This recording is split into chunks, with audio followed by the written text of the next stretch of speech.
আসসালামু আলাইকুম ওয়া রাহমাতুল্লাহি ওয়া বারাকাতুহু।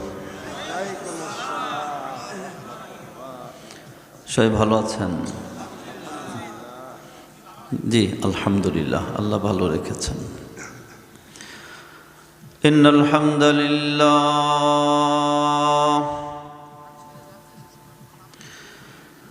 নাহমাদুহু ওয়া নাস্তাঈনুহু ওয়া নু'মিনু বিহি ওয়া নাতাওয়াক্কালু আলাইহি ওয়া নাউযু বিল্লাহি মিন শুরুরি আনফুসিনা ওয়া মিন সাইয়্যাতি আ'মালিনা। মান ইয়াহদিহিল্লাহু ফালা মুদিল্লা লাহু ومن يضلله فلا هادي له ونشهد أن لا إله إلا الله وحده لا شريك له ونشهد أن محمدًا عبده ورسوله أما بعد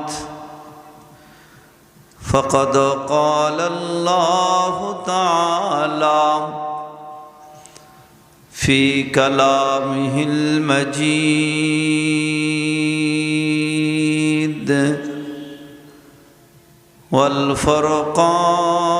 والفرقان الحميد।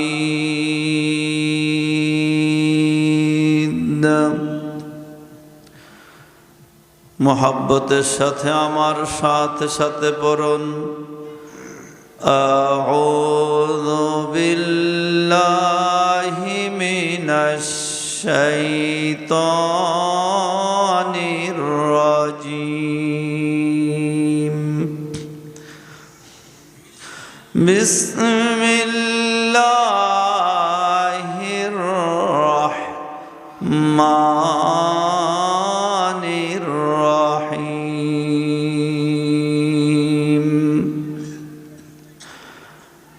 মিনহা খালাকনাকুম ওয়া ফিহা নুঈদুকুম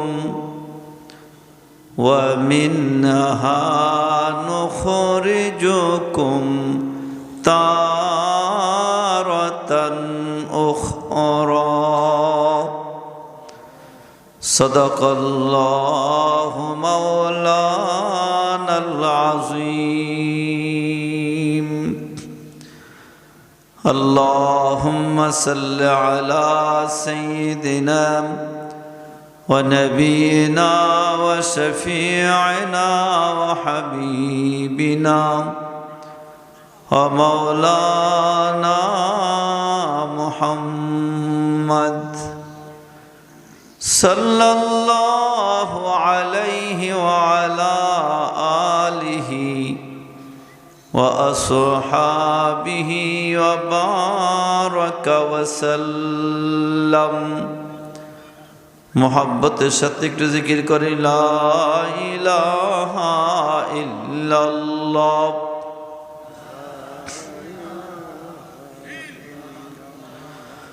লা ইলাহা ইল্লাল্লাহ লা ইলাহা ইল্লাল্লাহ লা ইলাহা ইল্লাল্লাহ।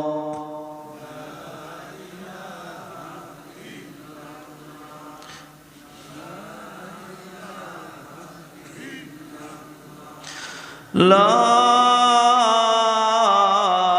ইলাহা ইল্লাল্লাহু মুহাম্মাদুর রাসূলুল্লাহ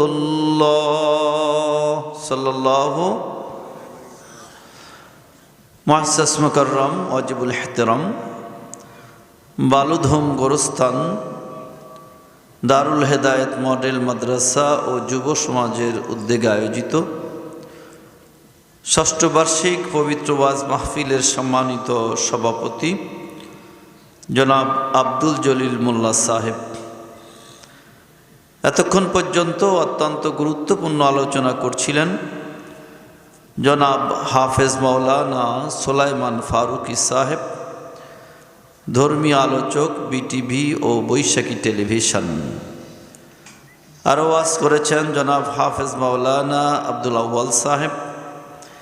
মাহফিলের পরিচালনায় আছেন জনাব হাফেজ মাওলানা আশরাফ আলী সাহেব ও জনাব আরিফুল ইসলাম সাহেব সহ সম্মানিত ওলামায়ে কেরাম, ওলামায়ে হজরত, বিভিন্ন স্থান থেকে আগত আমার ছোট বড় ভাইয়েরা, পর্দার আড়ালে আমার সম্মানিতা মোহতারামা মা ও বোনেরা, আমি গুনাহগার, মহান আল্লাহ রাব্বুল আলামিনের দরবারে অসংখ্য অগণিত শুকরিয়া আদায় করছি, যিনি আমার মতো গুনাহগারকে অত্যন্ত বেশি রহমত করে সুস্থ রেখে এই জায়গাকে জান্নাতের বাগান বানিয়ে আপনাদেরকে সেই জান্নাতের বাগানের বাসিন্দা বানিয়েছেন। আর আমি গুনাহগারকে আপনাদের সাথে শরীক হওয়ার তৌফিক দিয়েছেন। আমি ওই আল্লাহর শুকরিয়া আদায় করছি। আসুন সকলে মিলে ওই আল্লাহর শুকরিয়া আদায় করি, মহাব্বতের সাথে অন্তরের অন্তঃস্থল থেকে জোরে সোরে সকলে বলুন আলহামদুলিল্লাহ। আরও মহাব্বতের সাথে আরও জোরে সোরে বলুন আলহামদুলিল্লাহ। আমার প্রিয়জনেরা, দীর্ঘক্ষণ যাবৎ অত্যন্ত গুরুত্বপূর্ণ আলোচনা শুনছিলেন, কি বলেন, ঠিক কিনা? আমি গুনাহগার আপনাদের কাছে পবিত্র কোরআনুল কারীমের সূরা তাহার 55তম আয়াত তেলাওয়াত করেছি। মহান আল্লাহ তাআলা যদি তৌফিক দান করেন, এই আয়াতের আলোকেই কিছু কথা বলে, এই আয়াতের সংক্ষিপ্ত কিছু তাফসীর পেশ করে আমি আমার কথাকে শেষ করার চেষ্টা করব। মহান আল্লাহ তাআলা আমাকে বলার এবং আমল করার, আপনাদেরকে শোনার এবং আমল করার তৌফিক দান করুন।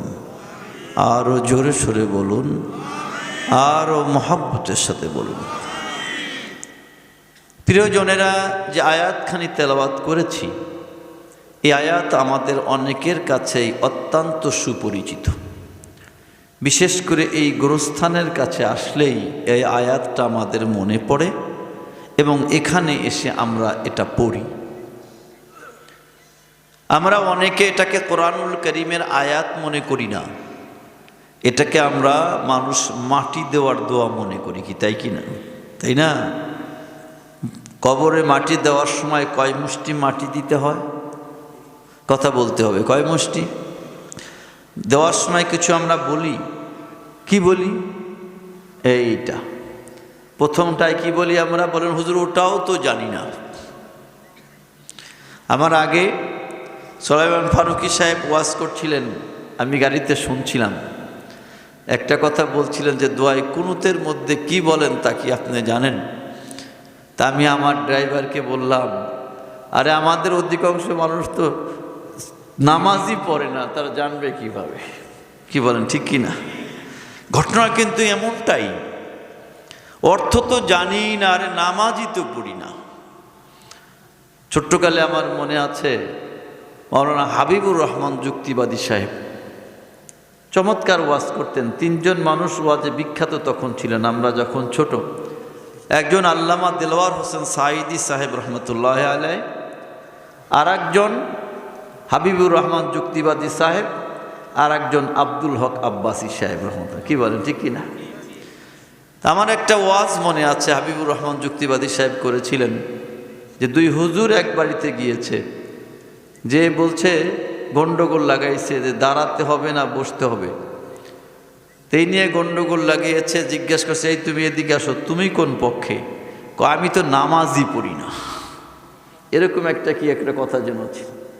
ও মোনাজাতের ক্ষেত্রে বলছে একটা, তখন বলছে যে আমি নামাজই পড়ি না, আর মিলাদের ক্ষেত্রে বলছে তো ওটা কি যেন একটা কথা বলে দিয়েছে।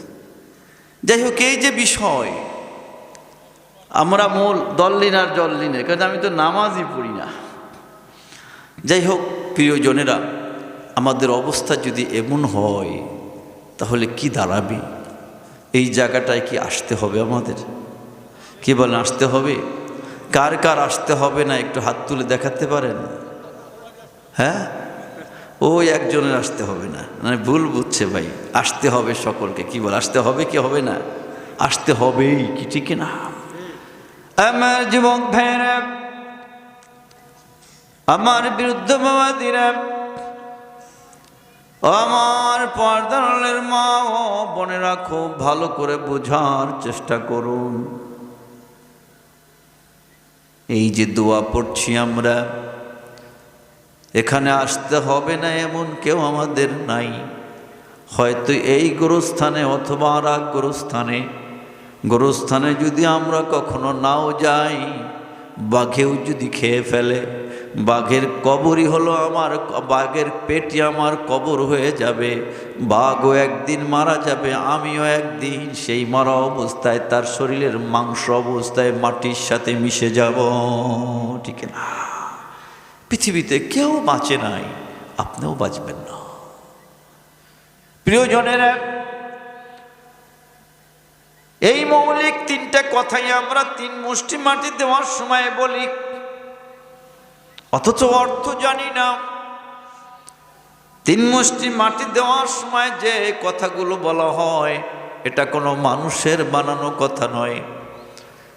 আল্লাহ রাব্বুল আলামিন পবিত্র কোরআনুল কারীমের সূরা তাহার মধ্যে 55তম আয়াতে বলেছেন, এটা কেবল নরমাল একটা আয়াত নয়, আপনি আমার জীবনের মৌলিক তিনটা প্রশ্নের উত্তরের মধ্যে রয়ে গেছে। সুবহানাল্লাহ বলা। জীবনের সবচেয়ে গুরুত্বপূর্ণ প্রশ্ন হলো তিনটা। কয়টা? এক নম্বর, কোথায় ছিলাম, কেমন ছিলাম, ঠিক কিনা? এই তিনটা প্রশ্নের যদি সঠিক উত্তর কেউ পেয়ে যায় এবং সেভাবে যদি চলার চেষ্টা করে, তার জীবন দুনিয়ায়ও সাকসেস হবে, আখিরাতেও সাকসেস হবে। এক নম্বর হলো আমি কি ছিলাম, কোথায় ছিলাম, দেখেন মিলে কিনা। দু নম্বর, কোথায় আছি, কোথায় যাব। তিন নম্বর হলো যেখানে যাব তারপরে আমার আর কোনো জীবন, কোনো অবস্থান পরিবর্তন হবে কি হবে না। আল্লাহ রাব্বুল আলামিন আয়াতের মধ্যে জবাব দিয়ে দিয়েছেন। ওই তিনটে কথাই আমার বাবা কবরে রাখার সময় আমি বলেছি, আমার দাদাকে কবরে রাখার সময় আমরা বলে আসছি।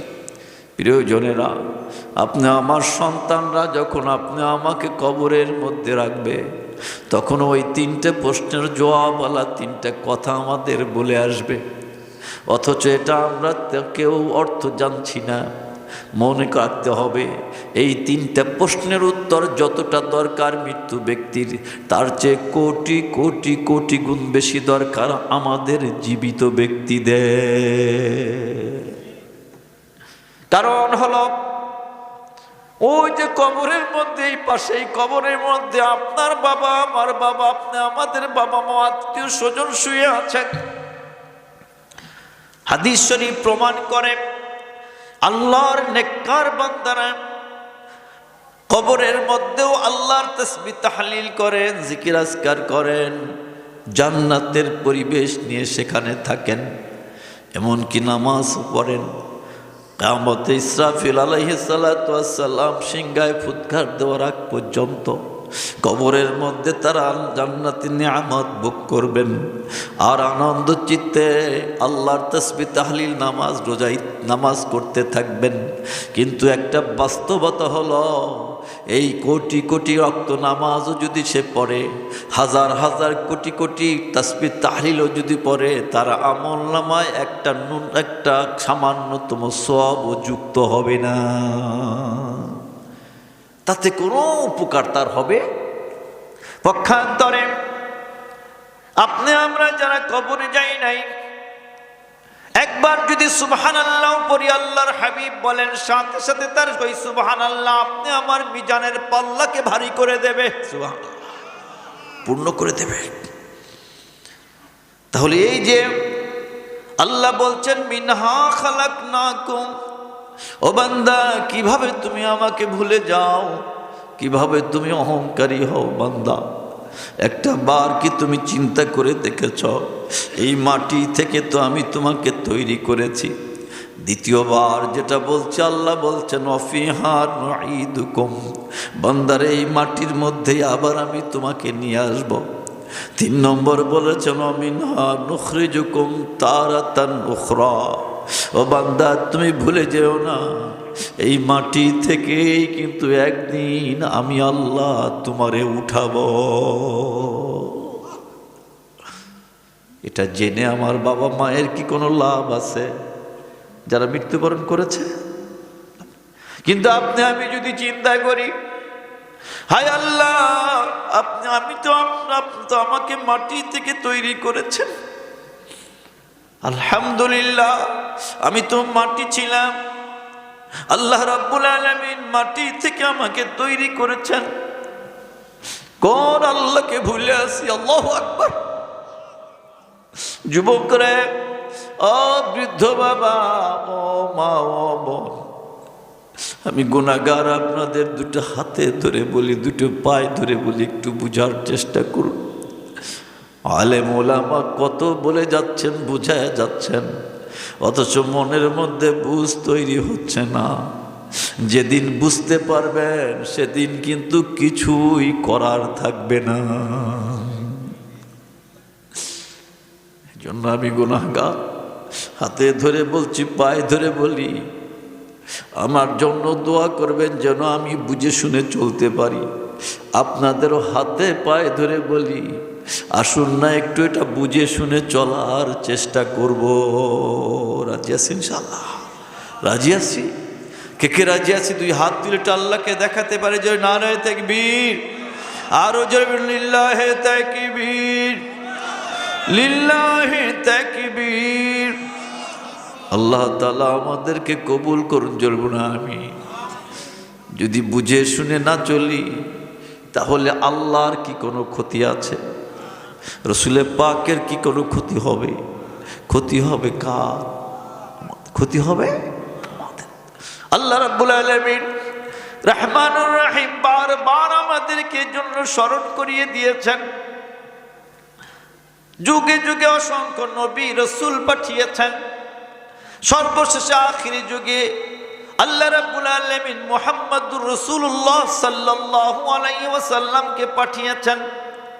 কেবল তাকে পাঠিয়ে শেষ করেন নাই, পবিত্র কোরআনুল কারীমও দিয়ে দিয়েছেন।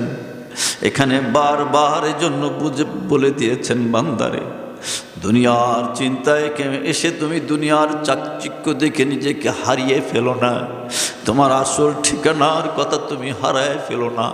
মনে রেখে দিও তুমি এক মাটি ছিলা, আবার তুমি মাটির মধ্যেই চলে আসবা। বান্দারে তুমি অহংকারী হয়ে যেও না, বান্দারে তুমি আমি আর নাফরমানি করে আমারে ভুলে যেও না। তোমার জীবনের প্রথম প্রশ্নটারও উত্তর তুমি জানো, তুমি কি ছিলে? তুমি কিন্তু কিছুই ছিলে না, তুমি ছিলে সামান্য মাটি। আমি আল্লাহ তোমাকে মাটি থেকে শ্রেষ্ঠতম মাখলুকাত মানুষ বানায় দিয়েছি। ঠিক না? মনে থাকে না? শুধু তাই নয়, 18 নম্বর সূরা আল মুমিনুন খুলে দেখুন, আল্লাহ আরো ক্লিয়ার করে বলছেন, ও বান্দা কিভাবে তুমি আমাকে ভুলে যাও।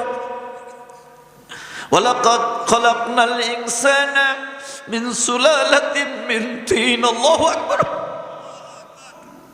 আল্লাহ বলেন, বান্দারে তুমি ছিলে মাটি, মাটির নির্যাস থেকে আমি তোমাকে তৈরি করেছি। খালা সুলালাতিন মিন তিন সুম্মা জাআলনাহু নুতফাতান ফি করারিম মাকিন।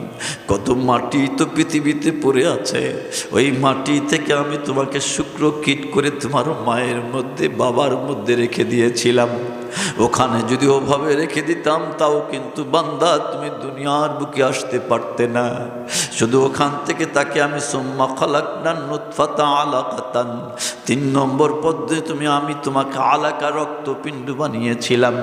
ওই অবস্থায় যদি দুনিয়ায় ছেড়ে দিতাম তাও কিন্তু তুমি মানুষ হতে পারতে না, বাঁচতে না। সুম্মা খালাকনান ফাদালাকাতান ফাখালাকনাল আলাকাতা মুদগাতান। বান্দা চতুর্থ স্তরে ওই রক্তকে আমি আবার গোস্ত বানিয়েছিলাম। কত গোস্ত থাকে, পচে যায়, গলে যায়, শেষ হয়ে যায়। আমি আল্লাহ রাব্বুল আলামিন তোমার মায়ের পেট থেকে যদি গোস্ত আকারেও তোমাকে বের করে দিতাম, বান্দা দুনিয়ার বুকে তুমি দেখতে পারতে না, পচে যেতে। আমার কুদরতি মনের মধ্যে রহমত এসেছে, তোমার প্রতি মায়া হয়েছিল বান্দা। এজন্য আমি রক্তকে আবার ওই মাংসকে আবার একটা মানুষের অবয়ব দিয়েছিলাম। ওই অবস্থায় শুধু যদি ফেলে দিতাম, যদি তার মধ্যে রুহ দিয়ে দিতাম, তাহলে তুমি জোকের মতো কিলবিল কিলবিল করে চলতে হতো, দাঁড়াতে পারতে না। এজন্য তোমার গায়ের ওই মাংসের মধ্যে ছোট্ট ছোট্ট আবার আমি হাড্ডি দিয়ে দিয়েছিলাম। হাড্ডির মধ্যে আবার জয়েন্ট দিয়ে দিয়েছিলাম।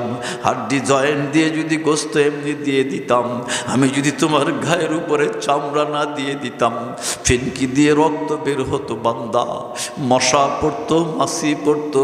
বান্দারে তুমি কষ্ট স্বীকার করে কষ্ট স্বীকার করতে থাকতে। এজন্য ফাকাসাউনাল ইযামা লাহমা, আমি তোমার গায়ের উপর চমৎকার চামড়ার গিলাফ দিয়ে দিলাম। এমন গিলাফ দিয়ে দিলাম, স্কিন টাচ। এখানে সামান্য একটু সমস্যা যদি কোথায় হয়, পায়ের নিচে যদি একটা ছোট্ট পিপিলিকাও কিলবিল করে, সাথে সাথে সেই সংবাদটা তোমার ব্রেনের মধ্যে পৌঁছায় দেয়। ফাতাবারাকাল্লাহু আহসানাল খালিকিন। মাটি থেকে এই চমৎকার যিনি তৈরি করে তোমাকে সুন্দর আয়বর দিয়ে দিলেন, তিনি তো হলাম আমি তোমার আল্লাহ। কোন আল্লাহকে ভুলে আছি? আল্লাহ জন্য বলছেন, বান্দারে মিনহা খালাকনাকুম। তুমি নিজেকে চিন্তা করো, কিভাবে তুমি আমাকে ভুলে যাও? তুমি না ছিলে এই মাটি,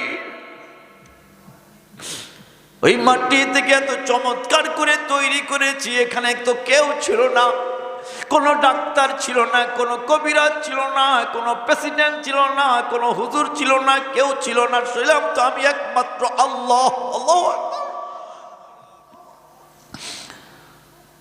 বাংলায় একটা প্রবাদ বাক্য, আমরা একটা বাংলা এমনি একটা কবিতার মধ্যে মতো বলি, যখন তোমার কেউ ছিল না তখন ছিলাম আমি, এখন তোমার সব হয়েছে, পর হয়েছি আমি। বলে না? আসলে এটা আল্লাহর ক্ষেত্রে সবচেয়ে বেশি প্রযোজ্য, আমার আর আল্লাহর ক্ষেত্রে অবস্থায়। যখন আমাদের কেউ ছিল না তখন ছিলেন আমাদের আল্লাহ। আমার মাটি ছিলাম তখন ছিলেন আমাদের আল্লাহ। মায়ের পেটে ছিলাম তখন ছিলেন আমাদের আল্লাহ। পৃথিবীতে আসবো কিভাবে সে ব্যবস্থা করে দিয়েছেন আমাদের আল্লাহ। এমনকি পৃথিবীর মধ্যে বাঁচিয়ে রেখেছেন প্রতি মুহূর্ত নিয়ামত দিয়ে দিয়ে আল্লাহ। অথচ এখন সব কিছু নিয়ে আমরা ব্যস্ত, ওই আল্লাহকেই আমরা বিদায় দিয়ে দিয়েছি। কত বড় হতভাগা, কত বড় দুর্ভাগা আমরা হয়ে গেছি প্রিয়জনেরা। এজন্য আল্লাহ স্মরণ করে দিও, বান্দা ভুলে যেও না, এই মাটি থেকে কিন্তু আমি তোমাকে তৈরি করেছি।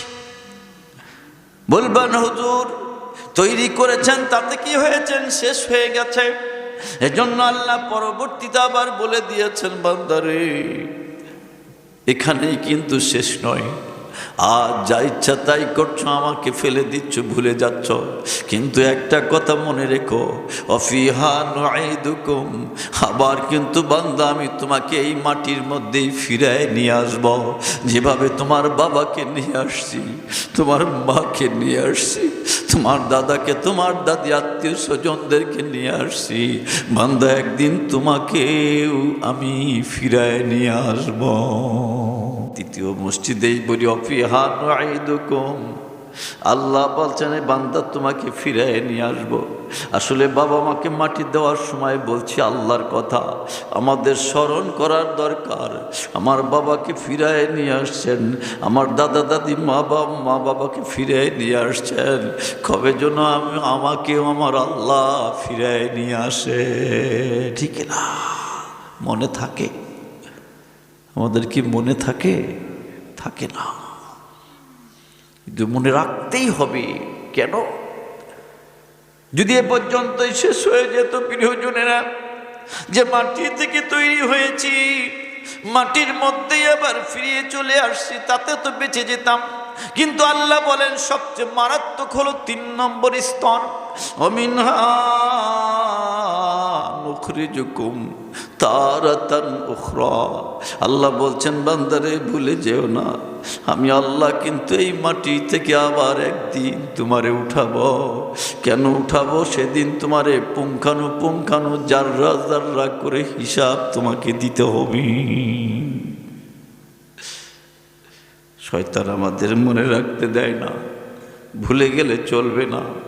কিভাবে উঠাবেন তার বর্ণনাও আল্লাহ দিয়েছেন। সূরা জিলজাল খুলে দেখুন, আল্লাহ বলছেন ইজা জুলজিলাতিল আরদু জিলজালাহা ওয়া আখরাজাতিল আরদু আসকালাহা। আল্লাহু আকবার। আল্লাহ আমাদের হেফাজত করুন, আল্লাহ আমাদেরকে হেফাজত করুন, আল্লাহ আমাদেরকে হেফাজত করুন। আল্লাহ বলছেন বান্দারে শোনো, এই অবস্থায় কিন্তু তোমার জীবন যাবে না। এমন একদিন আসবে আমি ইসরাফিলকে সিংহা দিয়ে দাঁড় করায় রেখেছি, একটা ফুৎকার দেবে কিয়ামত কায়েম হয়ে যাবে, আর একটা ফুৎকার দেবে বান্দা, সমস্ত পৃথিবীর মধ্যে জালজালা ভূমিকম্প শুরু হয়ে যাবে। আল্লাহ বলছেন সেই দিনের কথা বান্দা স্মরণ করো, ইজা জুলজিলাতিল আরদু জিলজালাহা, যেদিন জমিন মহাপ্রকম্পনে প্রকম্পিত হয়ে উঠবে। ও আখরাজাতিল আরদু আসকালাহা, জমিনের মধ্যে যা কিছু ভারী আছে সব জমিন বের করে দেবে। প্রথমবার সিংহায় ফুৎকার দেবে, সব বের করে দিয়ে কিয়ামত হয়ে যাবে। দ্বিতীয়বার যখন সিংহায় ফুৎকার দেবে, আল্লাহর হাবিব বলেন তখন আপনি আমার লাশগুলো আর মাটির মধ্যে থাকতে পারবে না। আখরাজাতিল আরদু আসকালাহা, এই যে বাবার কবর, দাদার কবর, আমার কবর, আপনার কবর, হযরত আদম আলাইহিস সালাম থেকে নিয়ে কিয়ামত পর্যন্ত যত কবরবাসী হবে, সকল কবরবাসীরা সাথে সাথে বডি সমৃদ্ধ হয়ে যাবে। শুধু বডি সমৃদ্ধ হবে তা নয়, রূহ পর্যন্ত চলে আসবে। কবরের থেকে মানুষগুলো উঠবে আর চিৎকার করে কাঁদতে থাকবে। সূরা ইয়াসিনের মধ্যে আল্লাহ বলছেন অনুফিকা ফিস সূর ফাইদা হুম মিনাল আসদাস ইলা রাব্বিহিম ইয়ানসিলুন। আল্লাহ রাব্বুল আলামিন বলেন বান্দারে, আমার ইসরাফিল যখন দ্বিতীয়বার সিংহায় ফুৎকার দেবে, একটা মানুষ আর কবরের মধ্যে থাকতে পারবে না। সকলে কবর থেকে উঠে উঠে তার প্রভুর দিকে দৌড়াতে থাকবে। সেদিন সব স্লোগান বন্ধ হয়ে যাবে, একটা মাত্র স্লোগান চলতে থাকবে। আল্লাহ বলছেন সকলের মুখে থাকবে ইয়া ওয়াইলানা মান বা'সানা মিন মারকাদিনা। হায় আফসোস, কে আমাদের আরামের বিছানা থেকে উঠায় দিল।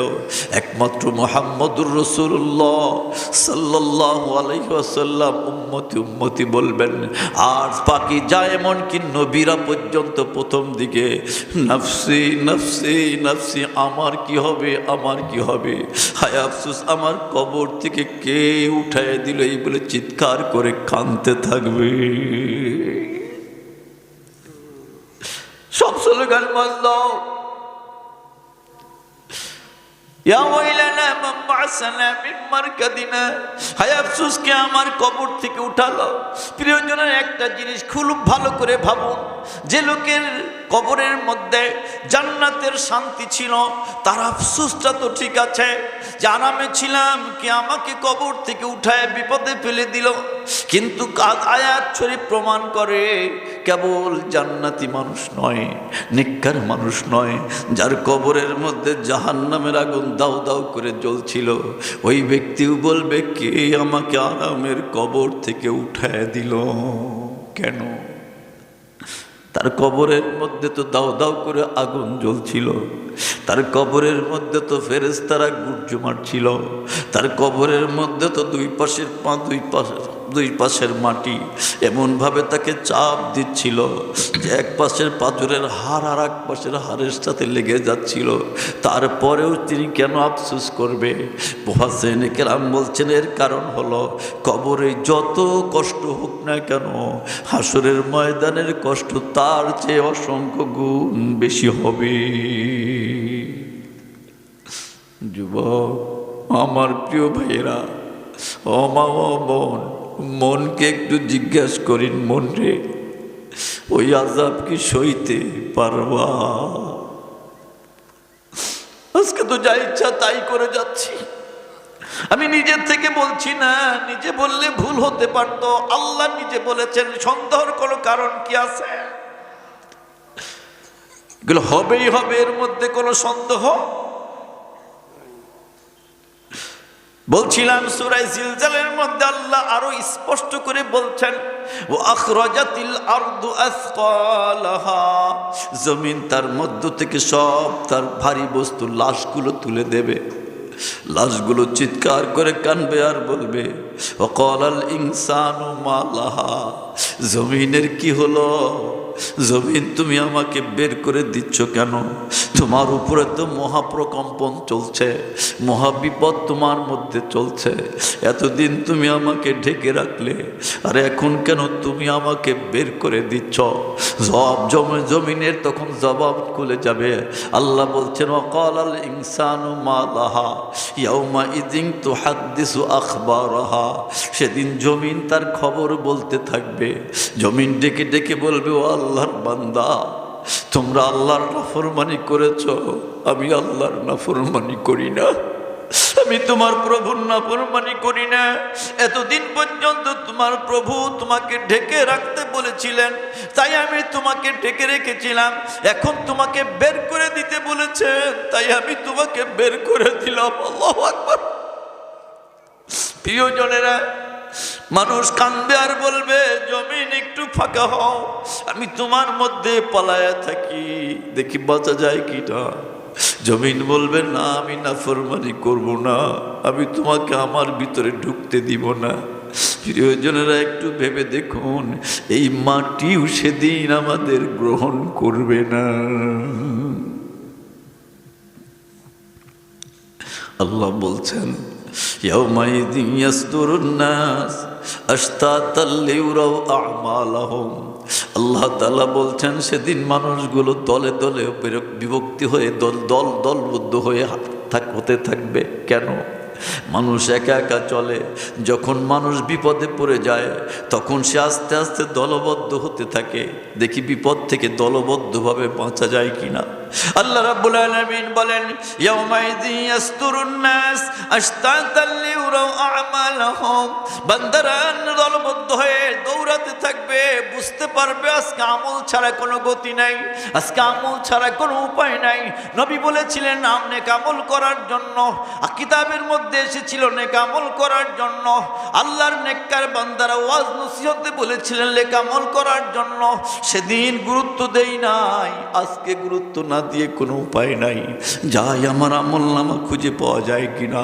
আল্লাহর হাবিব বলেন, মানুষগুলো দলবদ্ধ হয়ে আমলনামা খুঁজতে থাকবে, আমলনামা উঠতে উঠতে শুরু করে দেবে।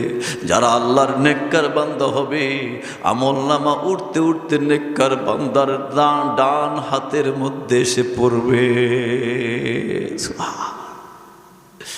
আল্লাহর নেককার বান্দা আমলনামা খুলবেন, খুলে দেখবে আলহামদুলিল্লাহ নামাজ পড়েছিলাম তা আছে, বালুদম গোরস্থানের পাশে ওয়াজ শুনেছিলাম সে নেকিটাও আছে, অমুকের একটু উপকার করেছিলাম সে নেকিটাও আছে, আমি ভুল করে ফেলেছিলাম, বুঝার পরে খাঁটি দিলে তওবা করেছিলাম, আমি আর ওই ভুল করি নাই, বরং নেকামল করে করে আল্লাহর কাছে মাপ চেয়েছিলাম, গোনাটা মুক্ত করে দিয়ে আল্লাহ তওবার সওয়াবটাও দিয়ে দিয়েছেন, গোনাটাও ক্ষেত্রে বিশেষে আল্লাহ সওয়াব বানিয়ে দিয়েছেন। বান্দা আনন্দ চিত্তে এই আমলনামাটা পরস্পর একজন আর একজনকে দেখাতে থাকবে। সুবহানাল্লাহ।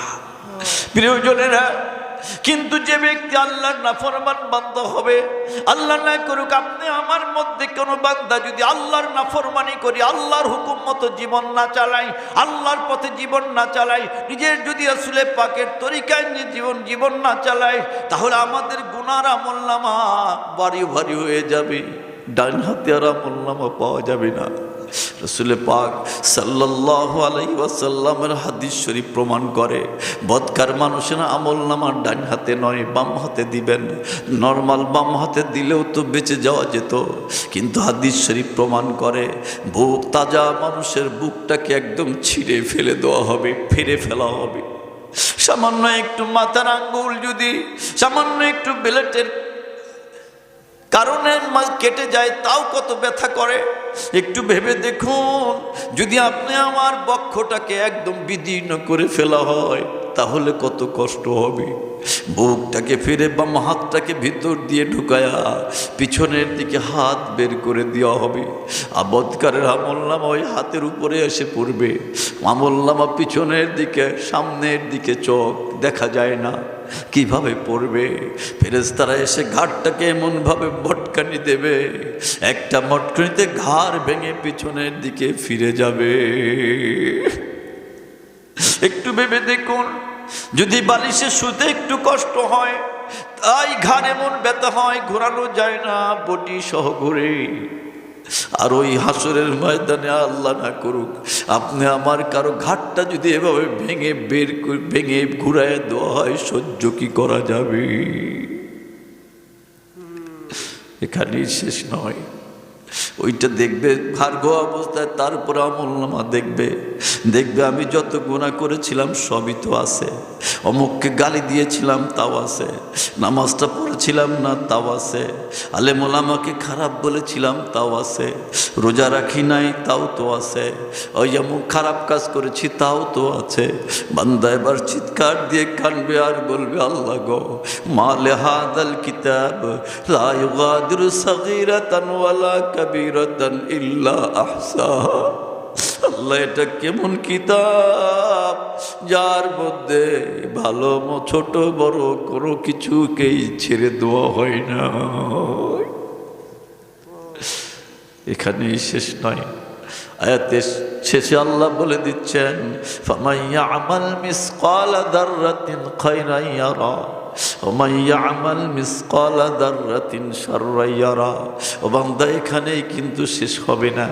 যে ব্যক্তি একটা বিন্দু পরিমাণ, মিসকালা যাররাতিন, যাররাতুন শব্দের অর্থ হলো বিন্দু, একটা বিন্দুকে ভাঙতে ভাঙতে যখন আর খালি চোখে দেখা যায় না, এটাকে বলা হয় অণু। এটা দেখার জন্য অণুবীক্ষণ যন্ত্রের প্রয়োজন হয়।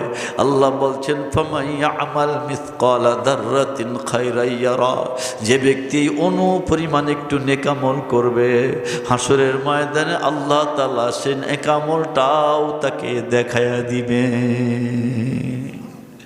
কেবল লিখিত ডকুমেন্ট নয়, একদম ছবি, একদম ভিডিও করা থাকবে, ভিডিও দেখায় দিবে। শুধু তাই নয়, হাদিস শরীফে এসেছে উম্মতে মুহাম্মাদির জন্য বিরাট একটা নিয়ামত হলো এই, উম্মতে মুহাম্মাদি যত ছোট নেকামল করুক না কেন, আল্লাহ তাআলা এই নেকামলটাকে একজন ফেরেশতার কন্ট্রোলে দিয়ে দেয়।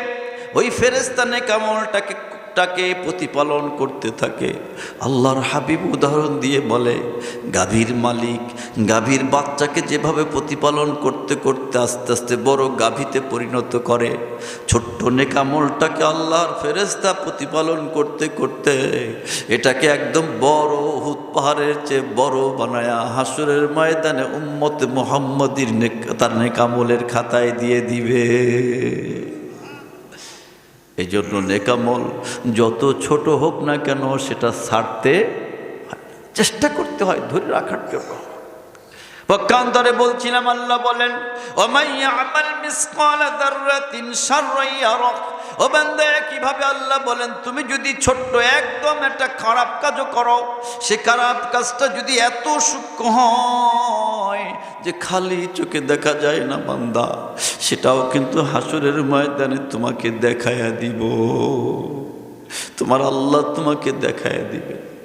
যুবকরে, বৃদ্ধ-বাবুরে, ও মা, ও বোন, একটু হাতে ধরে বলছি, পায়ে ধরে বলছি, একটু চিন্তা করে দেখুন, পৃথিবীর মধ্যে আমাদের ছবিটা যদি একটু খারাপ ওঠে অথবা কোনো অন্যায় যদি করে ফেলি, যাতে লজ্জা পেতে হয়, যে লোক দেখে তার হাতে ধরি, পায়ে ধরি, যে আপনি মেহেরবানি করে কাউকে বলবেন না, বললে এই মুখ আমি কাউকে দেখাতে পারবো না। ঠিক কিনা? ঠিক কিনা প্রিয়জনেরা? অথচ কলঙ্ক যদি আমরা অন্যায় করি, ঢাকা পলাতে পারি। ঢাকা অন্যায় করলে চিটাগাং যায়, পলানো যায়। বাংলাদেশে অন্যায় করে অন্য দেশে চলে যাওয়া যায়। হাসরের ময়দানে তো কোথাও যাওয়া যাবে না। এই দুনিয়ায় একটু সামান্য লজ্জার কারণে আমরা পায়ে ধরে মাপ চাই, সেজন্য প্রকাশ না করে হাসরের ময়দানে কোটি কোটি মানুষের সামনে আপনি আমার আল্লাহ যদি আপনি আমার অন্যায়গুলো দেখায় দেয়, আমাদের বেনামাজির দৃশ্য দেখায় দেয়, বেরোজাদারের দৃশ্য দেখায় দেয়, মারামারি কাটাকাটির দৃশ্য দেখায় দেয়, চগলখড়ির দৃশ্য দেখায় দেয়, ব্যভিচার জিনা ব্যভিচারের দৃশ্য যদি কোটি কোটি মানুষের সামনে দেখায়, মানুষের সাথে অসদাচরণের দৃশ্য যদি কোটি কোটি মানুষের সামনে দেখায়, হাসরের ময়দানে এই মুখটা তখন আমরা কোথায় লুকাবো? কোথায়? কথা বেশি নয়, এক রাতে ইসলামের সব শেখানো যাবে না। এক নম্বর কথা, কবরস্থানের পাশে ওয়াজ করছি, এটা সবচেয়ে বেশি আমাদের ওয়াজ গ্রহণ করার জায়গা। আল্লাহর হাবিব নিজেও বলেছেন, কদ নাহাইতু আন জিয়ারাতুল কুবুর, আমি তোমাদেরকে কবর জিয়ারত করতে নিষেধ করেছিলাম, এখন আমি তোমাদেরকে কবর জিয়ারতের অনুমতি দিচ্ছি। কেন? কেননা সেটা তুজাক্কিরুল মউত, কবর জিয়ারত করলে মৃত্যুর কথা স্মরণ করায় পড়ে যায়, কবর জিয়ারত করলে আখিরাতের কথা স্মরণ পড়ে যায়। তোমার মৃত্যু আখিরাতের কথা স্মরণ করে করে জীবনটাকে চেঞ্জ করো বান্দা। যদি চেঞ্জ না করো, জাহান্নাম ছাড়া তোমার কোনো উপায় থাকবে না। ঠিক না? কথার বিষয় আজকে জন্য বিনয়ের সাথে বলছি, রাত 11টা বেজে গেছে, মোনাজাত করতে করতে আমাদের একটু সময় লাগবে। সোয়া 11টা, 11:30 ভিতরে মোনাজাত করার কথা। এক রাতে ইসলামের সব শেখানো যাবে না, শুধু এতটুকু বলতে চাই, এই কবরে আমাদের যেতে হবে কি হবে না, কি হবে কি হবে না, আমাদের পরিবর্তন হওয়ার দরকার আছে না নাই? আছে না নাই? আমরা কি পরিবর্তন হতে পারবো? হতে রাজি আছি ইনশাআল্লাহ? কে কে রাজি আছে? দুই হাত তুলে একটু আল্লাহকে দেখাই, জোরে বলুন নারে তাকবীর, আর জোরে বলুন লিল্লাহি তাকবীর, আর জোরে বলুন লিল্লাহি তাকবীর। আল্লাহ আমাদেরকে কবুল করুন, জোরে বলুন আমিন, আরো জোরে সরে বলুন আমিন। আজকে সার্থক হবে এই মাহফিল যদি আমরা আমাদেরকে কিছুটা হলেও পরিবর্তন করতে পারি, কি ঠিক কিনা? নামাজি আছি কিন্তু আমি অন্য আমল করি না, সেটা করব। আমি ভালো আমল করি, যে গুনাহটা করি কিছু না কিছু পরিবর্তন, সেই গুনাহটা ছাড়বো। রাজি আছি ইনশাআল্লাহ? এক নম্বরের জন্য নিজেদের আমলকে চেঞ্জ করবো ইনশাআল্লাহ। 2 নম্বর, শুধুমাত্র আমরা নিজের আমল চেঞ্জ করলেই হবে না, পুরো পরিবারের চেঞ্জ করার চেষ্টা করতে হবে কি হবে না? হবে কি হবে না? আল্লাহ রাব্বুল আলামিন বলেন, কু আনফুসাকুম ওয়া আহলিকুম নারা, ও বান্দা তুমি নিজেকে জাহান্নাম থেকে বাঁচাও, তোমার পরিবার পরিজনদেরকে জাহান্নাম থেকে বাঁচাও।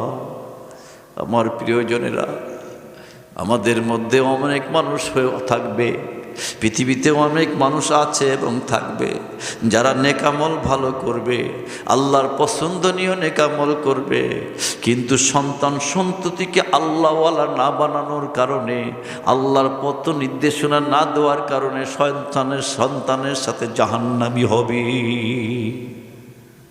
অনেক মানুষ নিজের আমল ভালো থাকবে কিন্তু সন্তানের বদামলের জন্য জাহান্নামী হবে।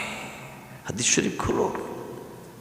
এই জন্য আল্লাহ বলছেন, কো আনফুসাকুম, তোমরা নিজেদেরকে বাঁচাও, ও আহলিকুম, এবং পরিবার পরিজনদেরকে সাথে বাঁচাও। কিসের থেকে? নারা, জাহান্নাম থেকে। আমার উপর নামাজ যেমন ফরজ, আমাদের উপর ব্যক্তির উপর রোজা যেমন ফরজ, মনে রাখতে হবে আমাদের উপর আমাদের সন্তানদেরকে দিন শিখানো, কোরআন শিখানো, নামাজ শিখানো ঠিক একই রকম ফরজ।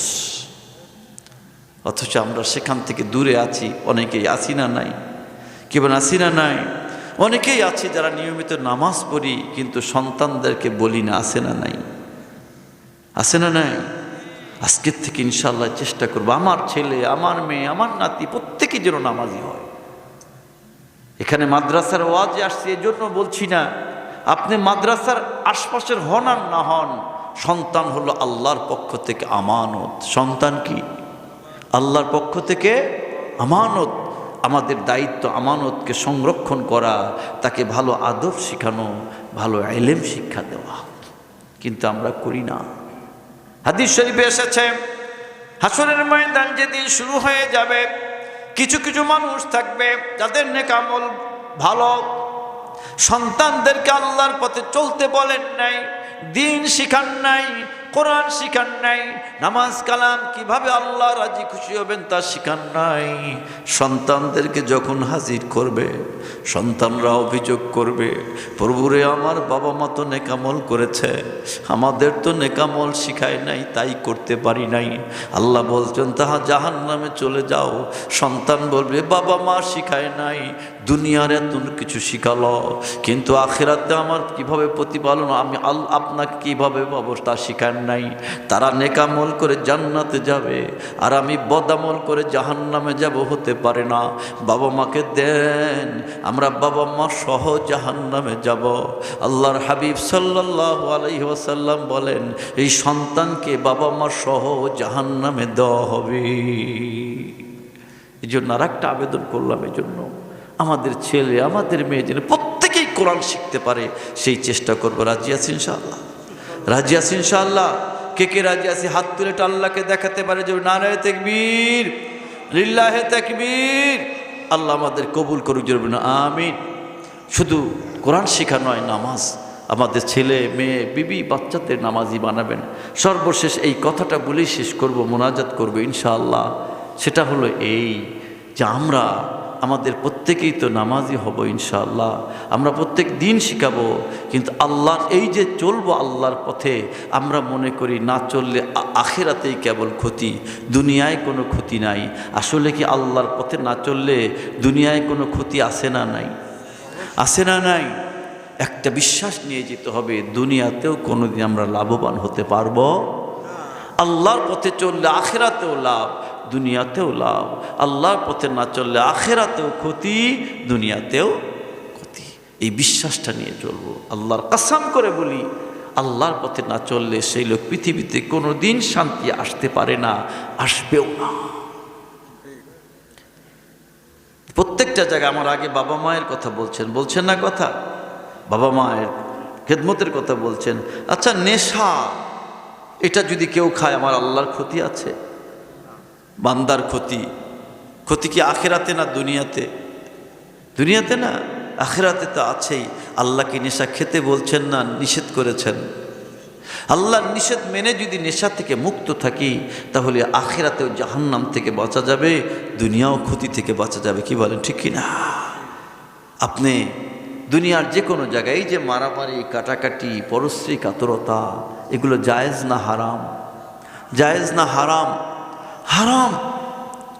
আজকে ভালোবাসা নাই, পরস্পরের শ্রদ্ধাবোধ নাই, মিথ্যা বলার কোনো দ্বিধাবোধ নাই, তখন মিথ্যা বলছি।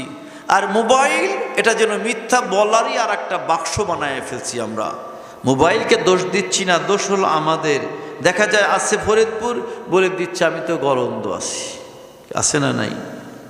আচ্ছা মানলাম আপনি মানুষের ফাঁকি দিতে পারলেন, আল্লাহকে কি ফাঁকি দিতে পারবেন? পারবে?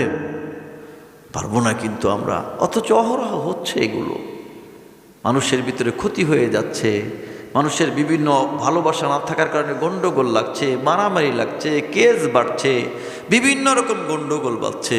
এই ক্ষেত্রে যদি এই বিশ্বাসটা নিতে পারতাম যে আমার আল্লাহর কাছে তো যেতে হবে, আমি তো মারা যাবই, আমার বাবা মা কবরে গেছেন, আমি যেন কবে চলে যাই, এই যখন আল্লাহর কাছে কি জবাব দিব, এই চিন্তাটা থাকলে, আল্লাহর কাছে জবাব না দিতে পারলে জাহান্নামের আগুনে জ্বলতে হবে, এই চিন্তা মাথায় থাকলে আলহামদুলিল্লাহ সেই লোক কখনো কোনো অন্যায় জড়িত হতে পারে।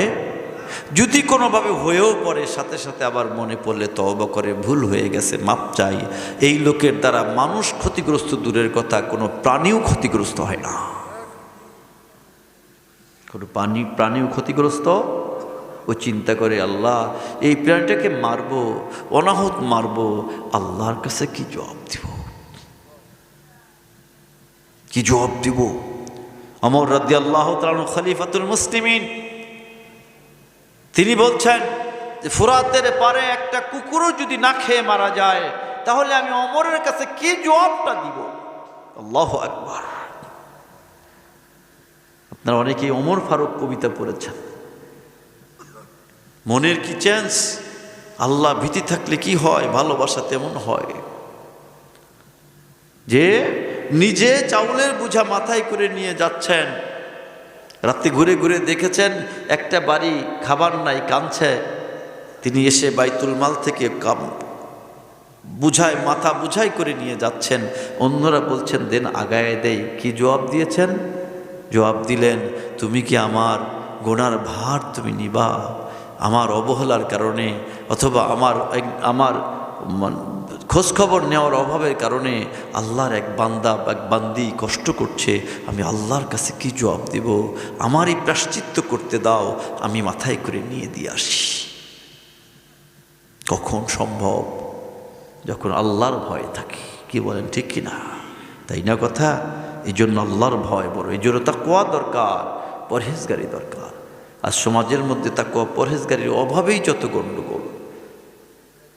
তাই আসুন, আর কথা নয়, রাত গভীর, বেশি করার কথা নয় এমনি, তাই একটু বেশি মনে হয় বলেই ফেললাম। বারবার ঘড়ি দেখছি, শেষ করা তাড়াতাড়ি যায় করার জন্য, তবুও তো কিছু কথা বলতে হয়। আমি গুনাহগার, আমারও অনেক ত্রুটি, আমিও মাপ চাই আল্লাহর কাছে। দোয়া করুন আল্লাহ যেন আমাকেও আল্লাহর পথে চলার তৌফিক দান করেন। আর আসুনের জন্য আমরা আমাদের স্বার্থে, দেশের স্বার্থে, সমাজের স্বার্থে, আত্মীয় স্বজন সকলের স্বার্থে নিজেদের পরিবেশটাকে আল্লাহর ভয়ে মুত্তাকি পরহেজগারি পরিবেশ তৈরি করি। আমরা প্রত্যেকে আমাদের বাড়ি ঘরে আলোচনা করব, সন্তানদেরকে নিয়ে বসব, সন্তানদের প্রতি খেয়াল রাখবেন। এমনি মাঝে মাঝে কিভাবে চলার দরকার, ভুল হলে বলবেন বাবারে এরকম না, এরকম চলো। বাবা অত লোভ করে কি হবে? কোটি কোটি টাকার মালিকও জীবন যায়, লক্ষ টাকারও যায়। আল্লাহ তো আমার লাখপতি করেছেন, আলহামদুলিল্লাহ। অন্যেরটা নেওয়ার দরকার নাই বাবা, মিথ্যা কথা বলার দরকার নাই, মিথ্যা কথা বলতে নাই। নিজের শিক্ষাটা, নিজের পারিবারিক শিক্ষাটা পারিবারিকভাবে দিতে হবে আমাদের। এই বছরে একটা মাহফিল, এই একটা মাহফিল দিয়ে সমাজ চেঞ্জ করা যাবে না, বাড়ি চেঞ্জ করা যাবে না, উৎসাহ তৈরি করা যাবে। মূল কাজটা করতে হবে আমাদের প্রত্যেকে নিজের থেকে। বাড়িতে বসে বসে আমি নিজে ভালো থাকব, সন্তানকে ভালো রাখব, তাদেরকে নেক পথে চলাবো, আমি তাদেরকে পরামর্শ দিব। আমি যত অশিক্ষিত হই, কিন্তু বাবা তো, আমি তো তাকে অনুরোধ করতে হবে, বাবা রে সত্য পথে চলো। ও না মানুক কিছু আসে যায় না, এটা বলা যায় না। কি বলেন, বলা যায় না? একদিন কাজে আসবে, একদিন চেঞ্জ হবে, এটা আমাদের অভাব হয়ে যাচ্ছে। এজন্য বলছি, আর একটু আলেম ওলামা নেককার বান্দাদের সোহবত নেবেন, এটারও আমাদের বড় অভাব। নাজিল করলেই তো পারতেন, সাথে নবী দিয়ে দিয়েছেন, বরং 104খানা কিতাব দিয়েছেন, আর নবী দিয়েছেন হলো লক্ষাধিক। কেন? তার মানে খালি কিতাবে হেদায়েত হয় না, খালি কিতাবে মানুষের জীবন চেঞ্জ হয় না, মানুষের সোহবত লাগে। সৎসঙ্গে স্বর্গবাস, অসৎসঙ্গে সর্বনাশ। এই জন্য সাহাবায়ে কেরাম রাসূলের পাকের সাথী হয়ে সাহাবী হয়ে মর্যাদা লাভ করেছেন, তাবিগণ সাহাবাদের সাথী হয়ে তাবির মর্যাদা লাভ করেছেন, নাহলে তো কোনো দামই ছিল না। দেখেন, একটা কথা বলি বোঝার জন্য, বেশি হয়ে কষ্ট হচ্ছে আপনাদের, আমি বারবার পিছু টানছি যে একটু সময় বেশি হয়ে যাচ্ছে। দেখুন, মাসটা হলো সাহাবী কাকে বলা হয়। যিনি ঈমানের সাথে রসুলে পাককে দেখেছেন এবং ওই ঈমানের উপরে মৃত্যুবরণ করেছেন, তিনি হলেন সাহাবী। কিন্তু রসুলে পাকের যুগে ঈমান এনেছেন, রসুলে পাককে দেখেন নাই, তিনি সাহাবীর মর্যাদা পাবেন? তাহলে পার্থক্যটা দেখেন। দেখার এত দাম, সোহবতের এত দাম, যে রসুলে পাকের যুগে ঈমান এনেছেন কিন্তু রসুলে পাককে দেখেন নাই, তিনি হলেন তাবী। আর রসুলে পাককে একবার মাত্র দেখেছেন, এক মুহূর্তের জন্য ঈমানের সাথে দেখেছেন, তিনি হলেন সাহাবী। একজন সাহাবী আর একজন তাবীর মধ্যে পার্থক্য আকাশ পাতাল পার্থক্য, লক্ষ লক্ষ গুণ পার্থক্য একজন সাহাবী আর তাবীর মধ্যে। পার্থক্যটা কেন? শুধুমাত্র রসুলে পাকের এক মুহূর্তের জন্য হচ্ছে অন্তত সোহবাতটা পেয়েছে, সোহবাতের এত দাম। একইভাবে তাবী আর তাবী পার্থক্য ওখানে। এই জন্য আল্লাহ তাআলা বলেছেন কুনু মা সাদিকিন, সত্যবাদীদের সাথী হও। আল্লাহ নেককার বান্দাদের সাথী হতে বলেছেন। আমাদের এই জন্য প্রয়োজন নেককারদের সোহবত লাভ করা, আমাদের সন্তানদেরকে নেককার ভালো মানুষের সোহবতে রাখার, সহচর্য রাখার দরকার। তাদেরকে এই জন্য আলেম ওলামা, মুরব্বী মানুষ যারা নেক কথা বলেন, ভালো কথা বলেন, তাদের কাছে রাখার দরকার, থাকার দরকার। এই জিনিসের অভাব হয়ে যাচ্ছে। আমরা এখন সোহবতে আছি মোবাইলের, কিসের? মোবাইল আর টেলিভিশনের সোহবতে আছি। তো ওরা যা দেওয়ার, ওদের ভিতরে যা আছে তাই আমাদের ভিতরে ঢুকছে। আপনি আমি যদি আল্লাহর নেককার ওলিদের সোহবতে হয়, ভালো বান্দাদের সোহবতে হয়, দেখবেন তাদের সোহবত আমাদের ভিতরে ঢুকবে। এটার বড় অভাব হচ্ছে। আমাদের জানার অভাব নাই, আগে করছে অনেক বেশি জানছি, কিন্তু আলেম ওলামার সাথে, ভালো মানুষের সাথে সোহবতে না থাকার কারণে ওই জানা আমল করার সুযোগ থাকছে না। আল্লাহ আমাদের তৌফিক দান করুক। আর যাই হোক, অনেক কথা বলে ফেললাম, চা ভাঙা আসলে শরীরটা বলতে নাই। এই জন্য আমি কখনোই মাহফিলে যে বলি না যে আমার শরীর খারাপ, কারণ মানুষ মনে করে অনেক সময়, যেটা বক্তাদের অভ্যাস হয়ে গেছে। অনেক সময় কিছু কিছু সমস্যা তৈরি হয়, যখন কথা বলতেও কিছু জটিলতা চলতে থাকে। অনেক সময় আমাদের এরকম অবস্থা, অনেক সময় একটু দুর্বল, বিভিন্ন কারণে অনেক সময় হয়। তাও ভাঙা যতটুকু বলার চেষ্টা করলাম। আশা করি যদি আমরা আমল করতে পারি, দুনিয়া আখিরাতের কল্যাণ হবে। কি বলেন, ঠিক কিনা? এই জন্য ওয়াজ অনেক ভিন্ন কথা, আমল তো আর এক কথা, আর এক ভিন্নতা। আসুন আমরা সে পথে চলার চেষ্টা করি। রাজি আছি ইনশাআল্লাহ? ছেলেপেলে নিজেরা আল্লাহর পথে চলবো, ছেলেপেলেদের দিন শিখান, নামাজ শিখান, সোহবতের মধ্যে থাকি। আল্লাহর দোয়া করুন কবরবাসীর জন্য। কবর পূজা করবেন না, খবরদার। কবর সেজদা দোয়া জায়েজ আছে নাকি? কি জায়েজ আছে নাকি? কবর পূজা করা হারাম, আর বার কবর অবমাননা করাও গুনার কাজ। খুবই গুরুত্বপূর্ণ। কবর দেখলে সালাম দিবেন। কি দিবেন? জিয়ারত হলো সালাম। জিয়ারত কি? সালাম। পারলে তার জন্য দাঁড়ায় দোয়া করবেন, আপত্তি নাই। কিন্তু সেজদা দোয়া, কবরবাসীর কাছে কিছু চাওয়া, এগুলো চাওয়া যাবে না। কিন্তু তার জন্য দোয়া করা যাবে। তার জন্য দোয়া করলে নিজের জন্য দোয়া হয়, জরুর আলহামদুলিল্লাহ। এই জন্য যেখানেই কবর পান, কবরের উপর জুতা পায়ে দিয়ে হাঁটা নিষেধ।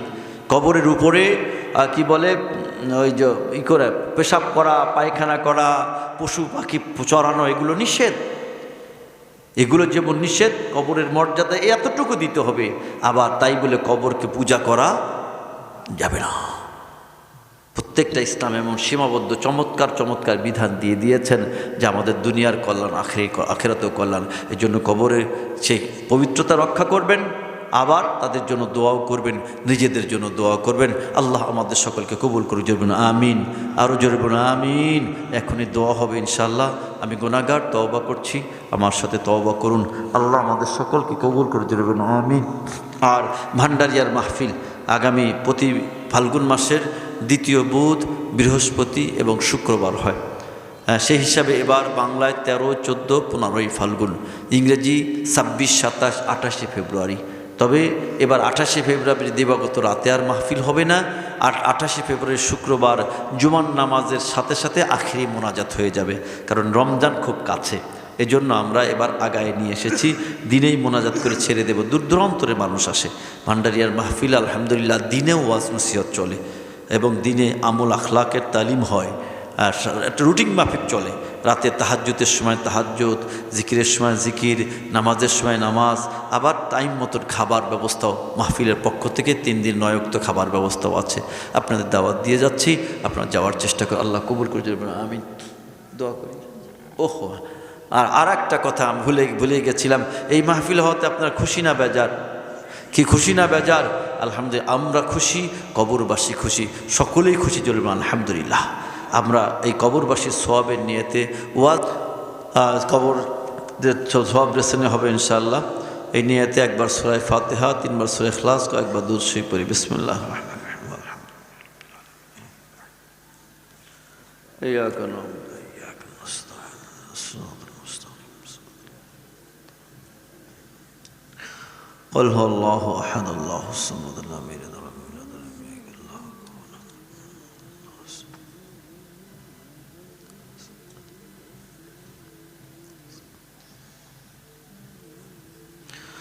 اللهم صل على سيدنا محمد النبي الأمي وعلى آله وصحبه.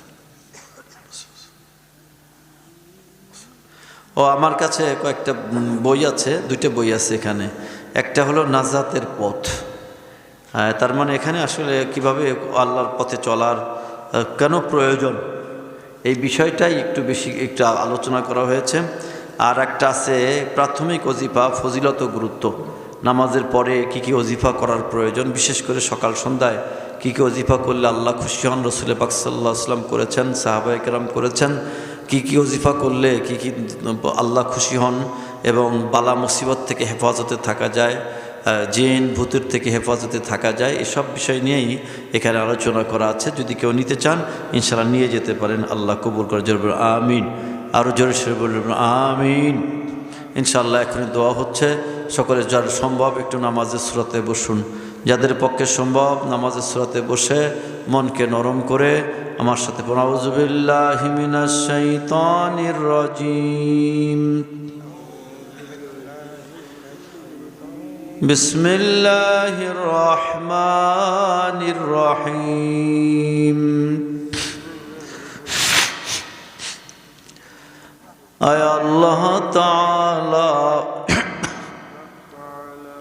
আয় আল্লাহ তাআলা, আমি ছোটকাল হতে এ পর্যন্ত জানা অজানা, সগীরা কবীরা যত গুনাহ করেছি, সমস্ত গুনাহ হতে তওবা করিতেছি। আস্তাগফিরুল্লাহ, আস্তাগফিরুল্লাহ। আয় আল্লাহ, আমার তওবা কবুল করুন, আমার গুনাহ মাফ করুন। লা ইলাহা ইল্লাল্লাহ মুহাম্মাদুর রাসূলুল্লাহ সাল্লাল্লাহু আলাইহি ওয়াসাল্লাম। সবাই হাত তুলে দোয়া করুন, আল্লাহুম্মা আমিন, আল্লাহুম্মা আমিন। রব্বানা যালামনা আনফুসানা ওয়া ইল্লাম তাগফির লানা ওয়া তারহামনা লানাকুনান্না মিনাল খাসিরিন। রব্বানা যালামনা আনফুসানা ওয়া ইল্লাম তাগফির লানা ওয়া তারহামনা লানাকুনান্না মিনাল খাসিরিন।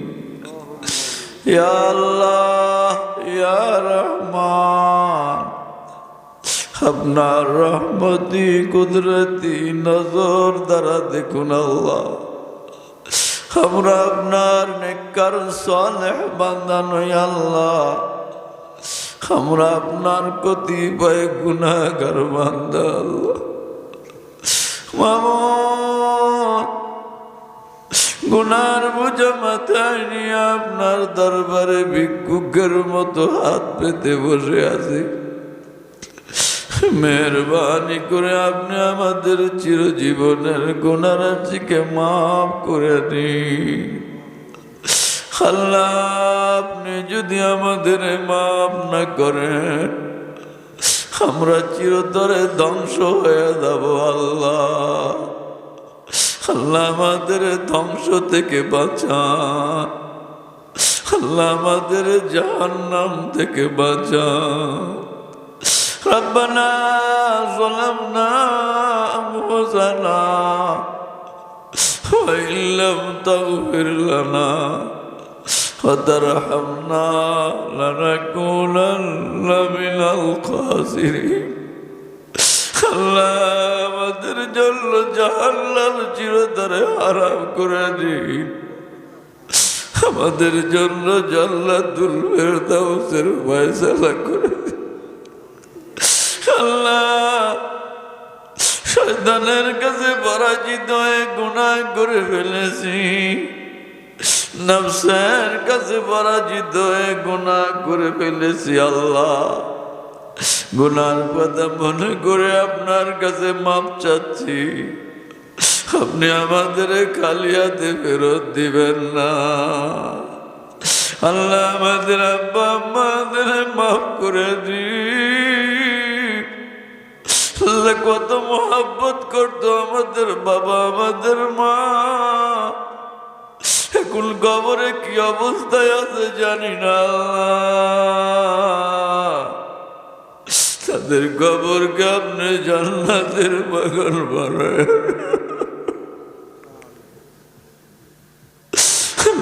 দাদা দাদি নানা নানি আত্মীয় স্বজনের কবর জান্নাতের বাগান বানান। আল্লাহ, জীবিতদের হায়াত দারাজ করে আপনার পথে চলার তৌফিক দান করুন।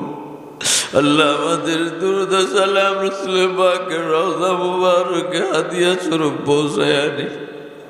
আল্লাহ, तमाम अंबिया औलिया इकरामेर रूहे पौঁছায় আনি। আল্লাহ, तमाम उम्मत মুহাম্মাদের উপরে খাস রহমত বর্ষণ করুন। আল্লাহ, দেশে দেশে নির্যাতিত মুসলিম উম্মার হেফাজত করুন।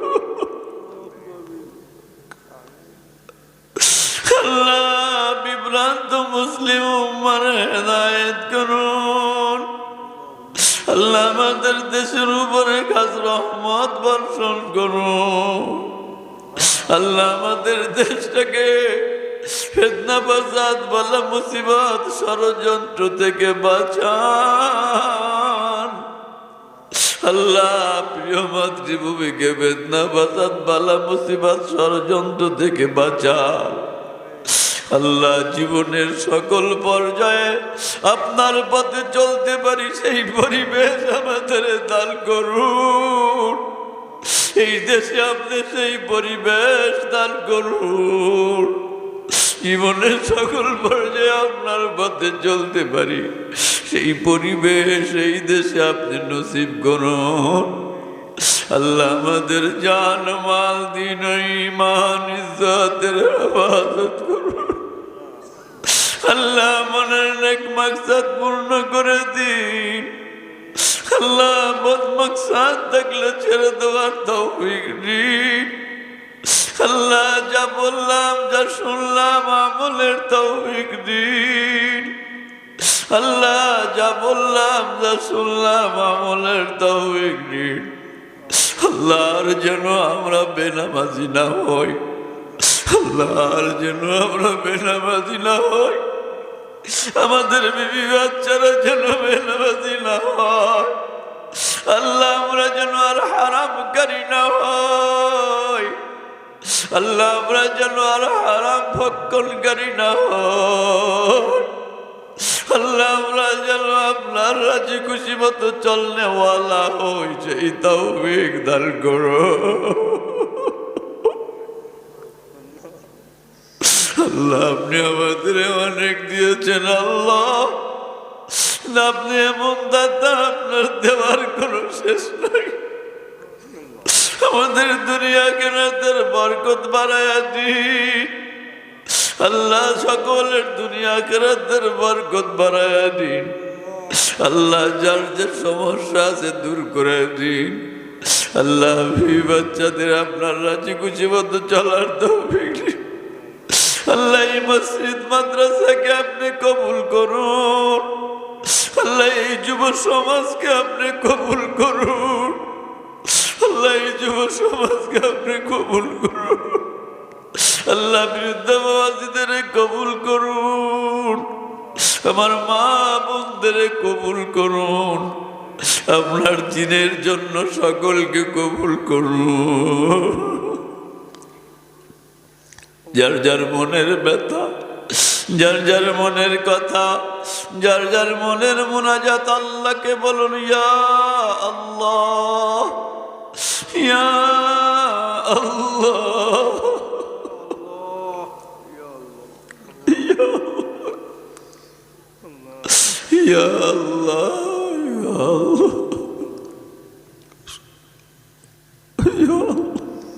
আল্লাহ। এই কবরবাসীদেরকে আপনি মাফ করে দিন, সকলের কবরকে জান্নাতের বাগান বানান আল্লাহ, সকলের কবরকে জান্নাতের বাগান বানান।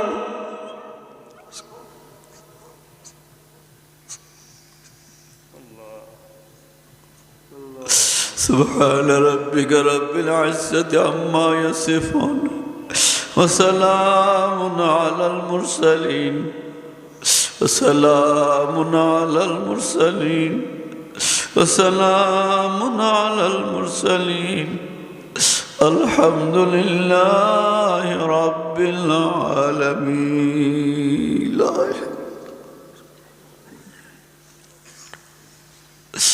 السلام عليكم ورحمة الله.